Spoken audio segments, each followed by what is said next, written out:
Ladies and gentlemen, good morning. I think the RSPO can proudly look back at a lot of achievements over the recent years. Given the complexity of the stakeholders and the supply chains, there has been a very solid progress. I've said in various forums that with all the constraints and very different approaches from all the stakeholders, we can always ask the question whether the glass is half full or half empty on the road of this stakeholder forum to achieve sustainable products. I would strongly vote for the glasses half full option.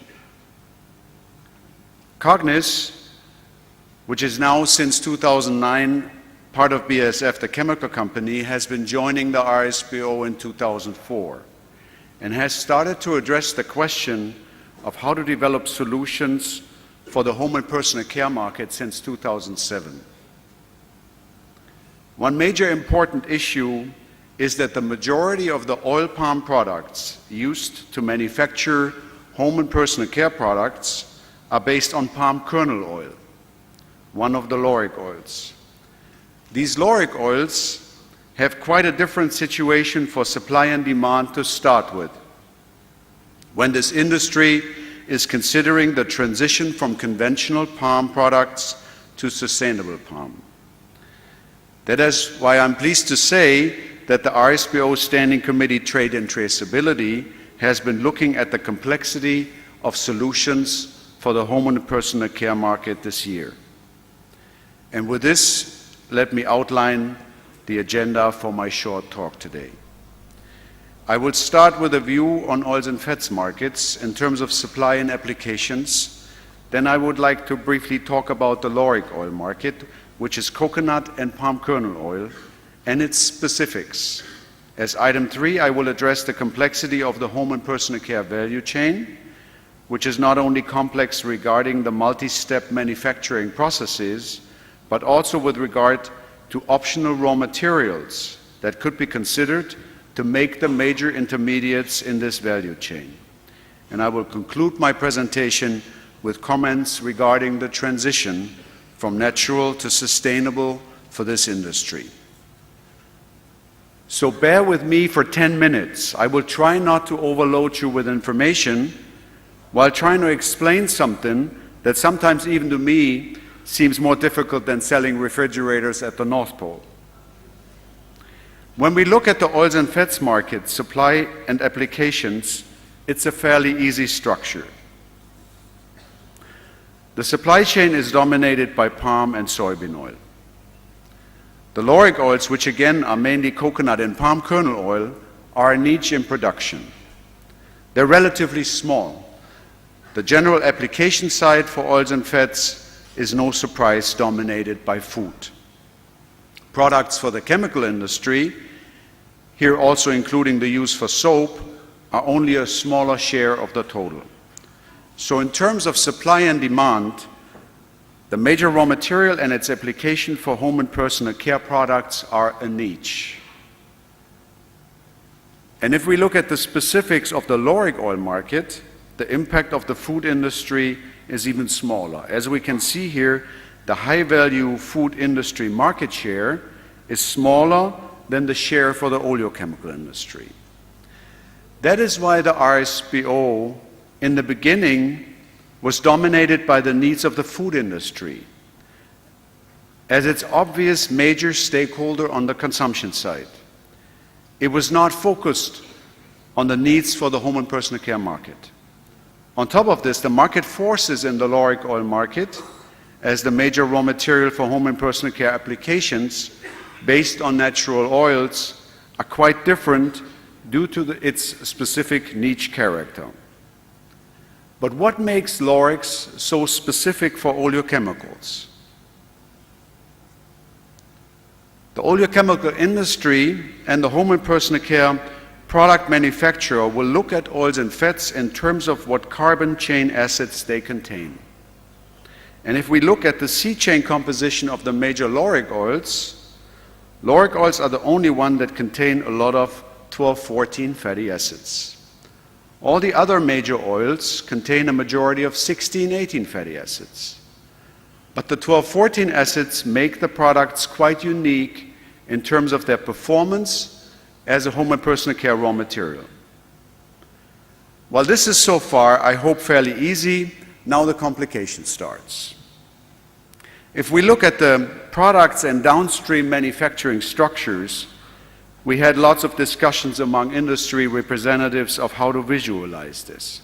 This is one option. This is a classical oleochemical and downstream derivative flow chart, which is used by BASF to explain the major flows. What it shows well is the fact that many home and personal care ingredients are made from a multi-step process involving treatments and reactions with other chemicals. What it does not really show is that in many cases, this is a diverging production, thus taking oils and fats into pieces and using them for different further downstream processes.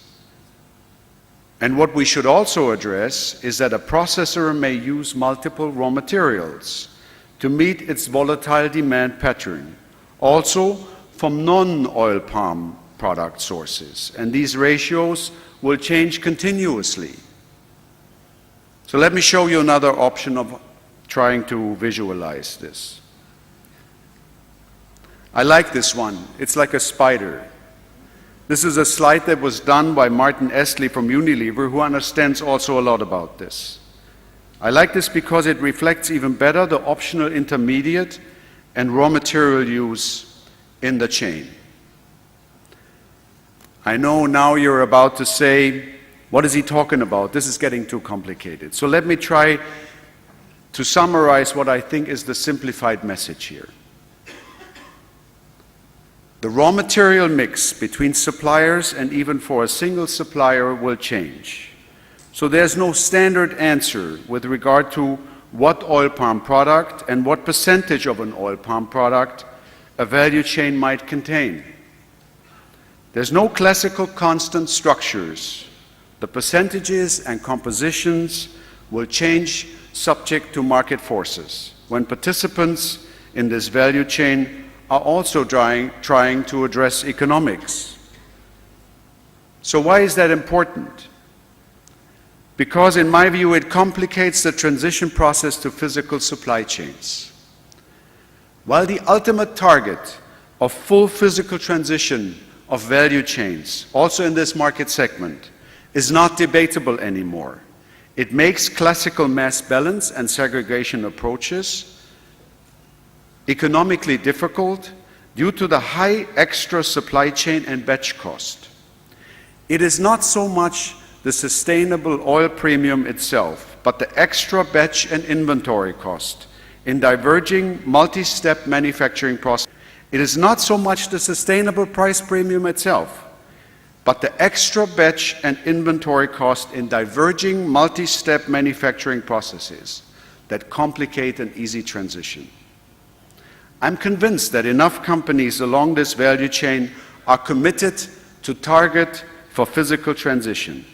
But what this home and personal care product chain needs is as much transparency and communication as possible to start this process. That is why we, as the personal care division of BASF, were very enthusiastic when the RSPO finally enabled market participants of this part of the oil palm downstream product market to start to tackle this subject under the umbrella of an RSPO working committee. The trade and traceability subgroup has been starting to look in Q2 2011 to tackle the complexity and build awareness of this transitory challenge.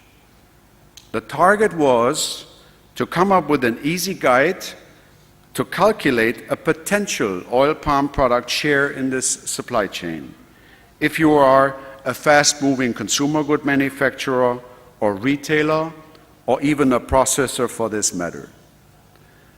This easy guide for a transitory phase shall be a starting tool to enable supply chain participants to have some transparency in a simplified manner. A basis to take a book and claim coverage through the RSPO-approved certificate system Green Palm, while at the same time addressing the target of physical transition in specific supply chains between the individual partners. The EB will look at this easy guide next Friday. We'll probably come up with comments which we as a subgroup will look at as soon as possible and hopefully get an approved version for this easy guide online, the RSPO website, in Q1 2012 under key documents.